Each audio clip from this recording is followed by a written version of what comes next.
Hello friends, good morning. Today आज मैं पढ़ाने वाली हूँ Henderson's theory.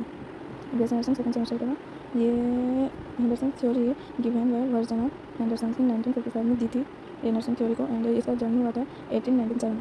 She was influential nurse के रूप में रहती है and researchers and theorist and author के नाम से जानी जाती है। ये फेमस इसलिए थी, ये डिफाइन की थी नर्सिंग का डेफिनेशन। एंड इसका मेजर कॉन्सेप्ट है आज Meta paradigm of nursing need of theory. Nurse को क्या क्या नीड रहता है, पेशेंट को एक नॉर्मल वो क्या क्या नीड दी थी। अगर वो एक नॉर्मल हेल्थ पर्सन फील नहीं कर पाता है तो उसका मेजर नर्स का मेजर रोल रहता है उसको पूरा करने में। मेजर कॉन्सेप्ट हो गया। मेजर कॉन्सेप्ट में इंडिविजुअल है, इन्वायरमेंट है, हेल्थ है एंड नर्सिंग। हम लोग इंडिविजुअल को पढ़ेंगे। इंडिविजुअल है सम बेसिक नीड्स। उसका सम बेसिक नीड्स होता है जो रिक्वायर होता है assistant to achieve health and peaceful independence और पीसफुल डेथ। तो हेल्थ को अचीव करता है एंड इंडिपेंडेंस होता है एक पीसफुल डेथ कैसे हो इनका। एक an individual achieve wholeness bye maintaining physiological and emotional balance. Physiological activities and emotional balance कैसे हो। एंड जैसे कि हमारा बॉडी एंड माइंड को हम लोग बैलेंस करते हैं, हमारा बॉडी एक अलग एक्टिविटी करता है एंड माइंड क्या करते हैं, ये सब के बारे जैसे सोचते हैं उसी तरह इंडिविजुअल अपनी फिजियोलॉजिकल एंड इमोशंस को कैसे बैलेंस करें। एंड सेकेंड है इन्वायरमेंट। इन्वायरमेंट प्रोवाइड करता है supportive environment for assist in 14 basic needs. Environment में वर्जिना हेंडरसन ने दिया है 14 बेसिक नीड्स। तो जो भी पर्सन है वो नॉर्मल हेल्दी कैसे रहे। सेकेंड है हेल्थ। हेल्थ में है ability to perform all basic human needs, balance dimensions of health. Perform करता है बेसिक नीड्स को, ability to perform all basic human needs को फुलफिल करता है एंड बैलेंस करता है dimensions of health. Dimensions of health के अंदर आता है physiological, mental, social and vocational भी आता है। बहुत सारे डायमेंशंस ऑफ हेल्थ है, उसको बैलेंस करता है। थर्ड है नर्सिंग। ये वर्जन हेंडरसन ने दिया था, दी थी एक डेफिनेशन जिसका ये है nursing is the unique function of nurse that is to assist the individual sick और well the performance of those activities contributing to health और its recovery that he and she would perform activities if he had necessary strength will और knowledge.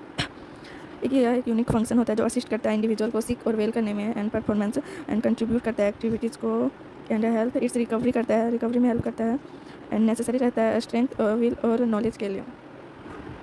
अब हम लोग पढ़ेंगे 14 component of Virginia Henderson need theory. जो हम लोग बोल रहे थे इन्वायरमेंट में रहने के लिए 14 बेसिक नीड्स का जरूरत रहता है। नॉर्मली फर्स्ट है ब्रीथ नॉर्मली। जैसे कि हम लोग नॉर्मली अपना ब्रीथ लेते हैं, हम लोग बिना ऑक्सीजन मास्क या बिना मेडिकल इक्विपमेंट लिए, तो एक नॉर्मल हेल्दी पर्सन ही ले सकता है। ये एक साइन है कि हम लोग अपनी खुद से सांस ले रहे हैं, तो ये एक कंपोनेंट होगा। एंड सेकंड होगा ईट एंड ड्रिंक एडिक्वेटली ईट करेंगे एंड ड्रिंक करेंगे। ऐसा ना कि बहुत ज़्यादा हम लोग ड्रिंक भी करेंगे बहुत कम खाना भी खाएंगे।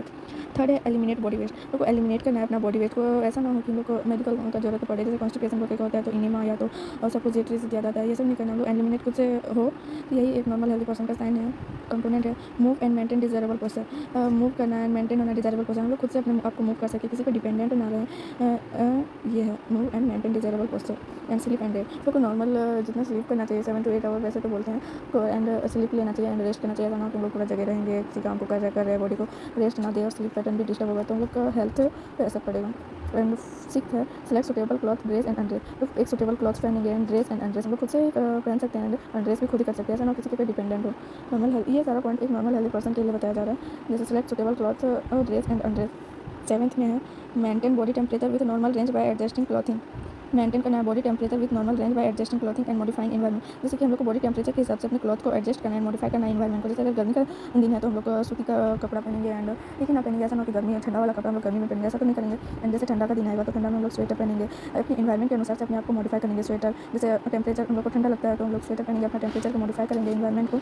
एंड गर्मी में इस तरह तो अपने टेम्परेचर के अकॉर्डिंग हम लोग अपनी ड्रेस पहनेंगे एंड एडजस्ट होंगे, एनवायरमेंट को मॉडिफाई करेंगे। एंड सेवन्थ है keep the body clean and well groomed and protect the integument. हम अपनी बॉडी को क्लीन रखेंगे एंड प्रोटेक्ट करेंगे इंटेगुमेंट को एंड वेल ग्रूम रहेंगे। ऐसा ना हो कि हम लोग इतना दिन से नहाए नहीं है, कंघी नहीं किए हैं, तो ऐसे में हम लोग को नहीं हाइजीनेटेड फील भी होगा, नहीं हेल्दी फील होगा और हम लोग हेल्दी भी नहीं रहेंगे। ये सारा पॉइंट हेल्दी होने का ही एक पॉइंट्स है, लोग कैसे रहते हैं।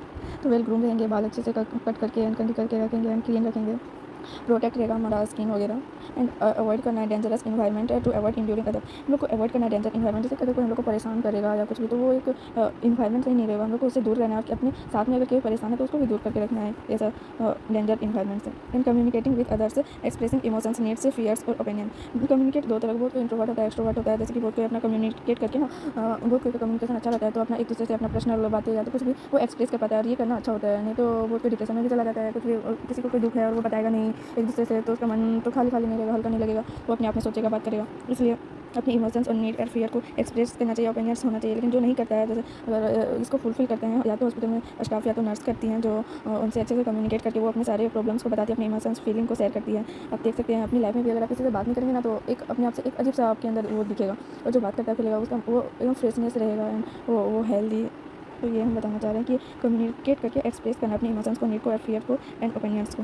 And worship according to one's faith, worship हम लोग किसी चीज़ को अपने फेथ के अनुसार हम लोग वर्शिप करते हैं, अपने फेथ रखते हैं। And work in a such way that there is a sense of accomplished, अगर हम लोग कोई भी काम कर रहे हैं तो उसमें हम लोग को सेटिस्फैक्शन होना चाहिए। सेंस ऑफ एकम्पनिश्ड मतलब कि हम लोग कोई भी काम कर रहे हैं तो अपना सेटिस्फैक्शन के अनुसार अपना जॉब को करेंगे। And play for participate various of recreation, हम लोग को किसी भी चीज़ में पार्टिसिपेट करना चाहिए, प्लेस करना चाहिए।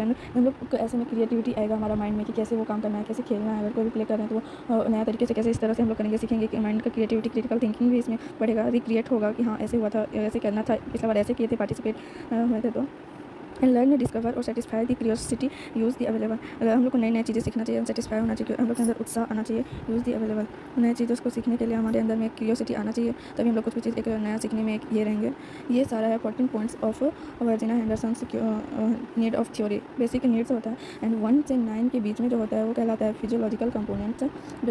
पर्सन का physiological breathe, eat and drink, eliminate, move करता है, मेंटेन करता है body temperature, well groom and avoid करता है डेंजरस को, ये सारा फिजियोलॉजिकल कंपोनेंट्स में आता है। एंड 10 नंबर में आता है कम्युनिकेट करके अपना माइंड को रिलैक्स करते हैं, अपने इमोशंस, फियर्स को एक्सप्रेस करते हैं, उसे बोलते हैं psychological needs. And fourth worship, हम लोग अपने फेथ के हिसाब से हम लोग पूजा करते हैं, वर्शिप करते हैं, उसको स्पिरिचुअल एंड मॉरल नीड्स बोलते हैं। 12 to 13 को बोलते हैं सोशियोलॉजिकल एकम्पनीज, जैसे कि हमारा जॉब सेटिस्फैक्शन हो, सोशियोलॉजिकल। एंड फोर्थ में फिर 14th में भी है साइकोलॉजिकल नीड्स, जो हम लोग नई नई चीज़ें सीखते हैं, हमारे अंदर उत्साह आता है कि कैसे क्या सीखेंगे हम लोग। ये सारा अंडर वंस थ्योरी के बीच में आता है। ये वीडियो आप लोग को कैसा लगेगा जरूर बताइएगा। Thank you.